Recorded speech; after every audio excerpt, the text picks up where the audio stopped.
First of all, I want to thank God for answering my prayer to be here today to share with you my life testimony. I also want to honor our senior pastors for giving me this opportunity to speak in front of you. I am Frontline Vilas Marias, a wonderful leader under Pastor Charlie and Pastora Eunice Pryor, and a primary leader of my beautiful and powerful leader, Ati Pawi, from Team Victorious. And, and today, I want to share with you how God transformed my life and gave me a new purpose. Before I fully surrendered my life to God, my life was disorganized and confused, gubot and libo. I made decisions carelessly, not thinking about how they would affect others. I only cared about myself. I was selfish, lost, and empty. Yes, I was born into a Christian family, but wala pa ko kabalugid who God was. So, they got good questions about salvation, about life, and myself. Now I often ask, why am I here? Or kung saan kita akong purpose. Now those negative thoughts slowly opened the door for the enemy in my life, and wala na ako na-notice. We used to attend church, pero walay growth kay walay discipleship. We went only when we felt like it. I was young, and I thought that was okay. But deep down in my heart, I was craving for more. I wanted to grow.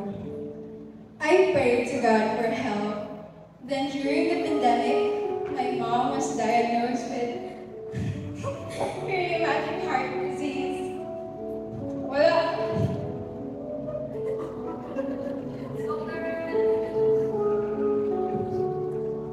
Wala ko kabalo sa akong buhaton.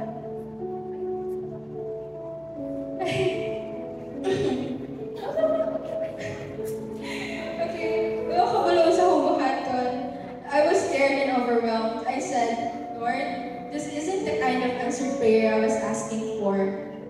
But that moment, thank you. But that moment became the turning point sa aking life. No? It led me back to God. Ati Pawin invited me to church again. First, online, then in person. Dito siya easy journey. Kaya I remember how many times Charisse had to follow up with me, and honestly, I lost count kung kapilan na ako nadawat si Jesus as my Savior before I finally became consistent. And when I came back to GCF, anak ko, Lord, I am finally home. This is home. At first, I was attending alone, but I started planting seeds of faith for my family that one day they would join me. And true enough, God answered that prayer. Karon, kaubanan ako sila.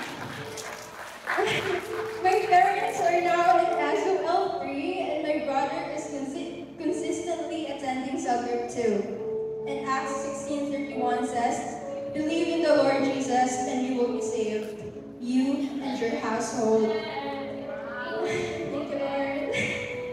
After I graduated senior high school and entered college, life shifting sa akong life. College brought a lot of pressure. I was too focused on being a consistent achiever. I sacrificed my health, my sleep, and even time kaya kay Lord. No? I was so focused on what others thought that I lost sight of who I was kay God.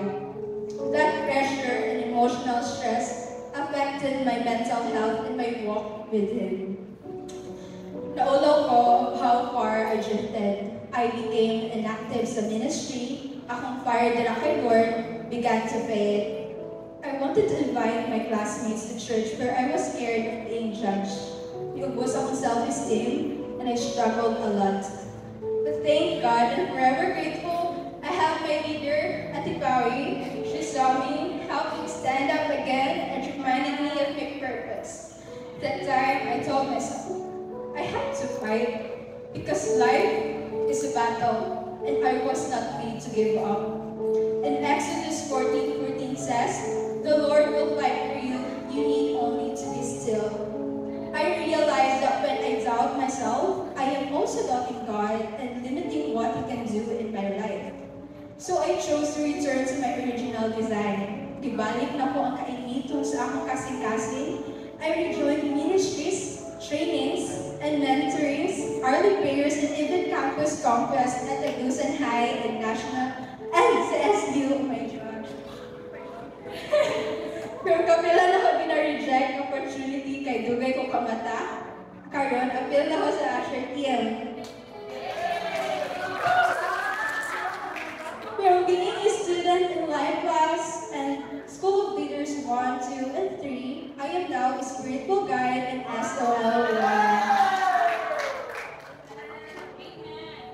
And just last May 22, I joined my first youth camp. A truly life-changing experience.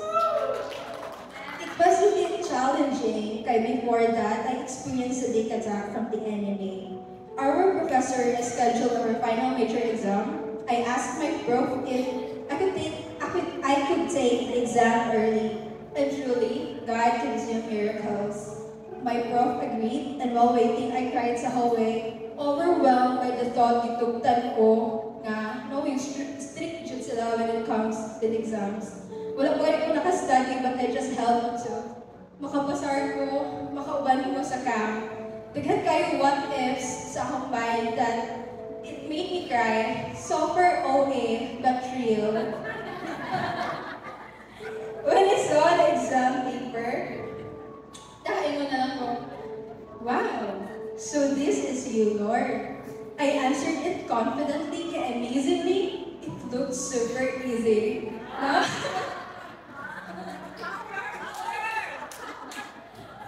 Where gihumit ang answers. I was so happy and grateful, and it proved that when you seek Him first, all these things will be added unto you. God never fails to amaze me. He does things I couldn't think of or imagine. I was left speechless. I desired to join the NatCon. It seemed impossible since student pa ko with no income. But dako na faith, no?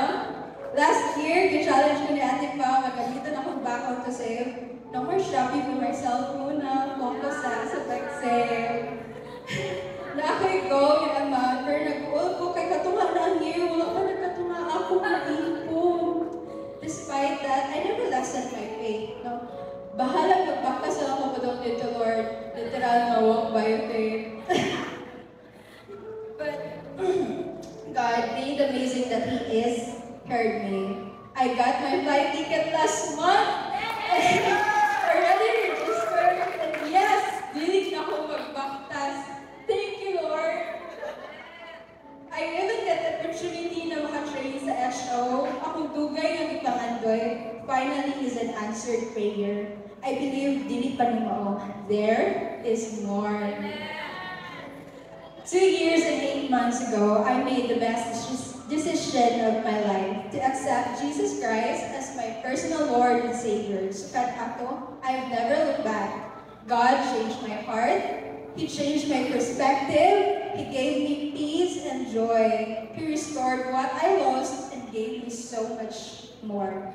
2 Corinthians 5:17 says, if anyone is in Christ, he is a new creation. The old has gone, the new is here. Before, I was too shy to speak in public. Now, I am here, now sharing my story. Before, wala ko care much about devotion or reading the Bible. But karon, I can't go a day without it. And to all the young people listening today, this is for you. Kung gibati nimo nga kapoy na, murag wala na direction in life. Or maybe you're tired of pretending to be okay. Ayaw ka ulaw. You are not alone. I've been there too. And let me remind you that there is always hope in Jesus. He sees our pain, our silent battles, and the things we can tell anyone. He knows what we're going through, and He still chooses you. Let us also be the voice that says, okay lang mapalpa. Failure is part of the process. It doesn't define you. it refines you. Mauna itong gitawag na fail forward because in the end, it's a redirection. It is a part of God shaping us. Kita ang next generation. We are called to lead, influence, and inspire. Pero magsugo na siya sa pag-allow kay Lord usmunta from inside out. Be bold in your faith, no? Be real in your journey. And most of all, be available. Because God is not looking for someone perfect. He is looking for someone willing. 1 Timothy 4:12 says, don't let anyone look down on you because you are young, but set an example for the believers in speech, conduct, love, faith, and purity.